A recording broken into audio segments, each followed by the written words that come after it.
Hello bachon, let's see this question. The frequency of the first line Lyman series in the hydrogen spectrum is nu.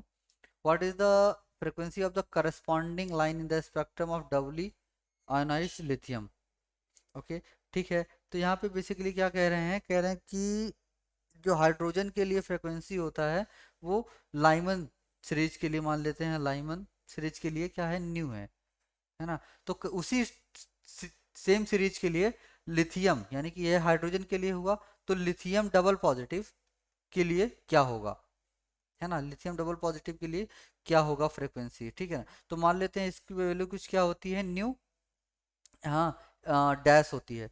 अच्छा, तो new dash की value बतानी है। अच्छा, हम कह सकते हैं यहाँ से क्या, ई इज इक्वल्स टू क्या होता है अपना, -13.6, है ना, जेड स्क्वायर और 1 अपॉन क्या, n1 square -1 upon n2 square.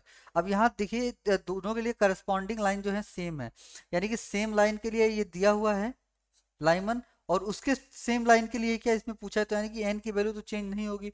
तो यहाँ से 13.6 भी कांस्टेंट है, तो क्या कह सकते हैं कि ई डायरेक्टली प्रोपोर्शनल टू किसके होगा, ई डायरेक्टली प्रोपोर्शनल टू होगा जेड स्क्वायर के, ठीक है। और हम जानते हैं क्या, एच न्यू इसको लिख सकते हैं एनर्जी को ना, तो h nu directly proportional to किसके हो गया, जेड स्क्वायर की, यानी कि यहाँ से हम कह सकते हैं कि न्यू डायरेक्टली प्रोपोर्शनल टू हो गया जेड स्क्वायर के, ठीक है ना।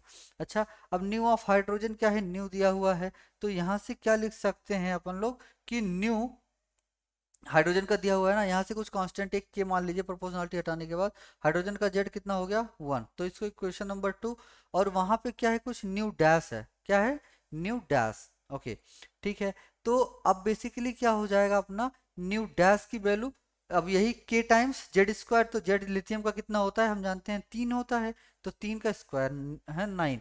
अच्छा, अब इस दोनों इक्वेशन को आपस में डिवाइड कर दीजिए, तो क्या हो जाएगा, न्यू बाई न्यू डैश, अब ये के आपस में क्या हो जाएंगे, कैंसिल हो जाएंगे, तो 1 अपॉन क्या आ जाएगा, 9 आ जाएगा।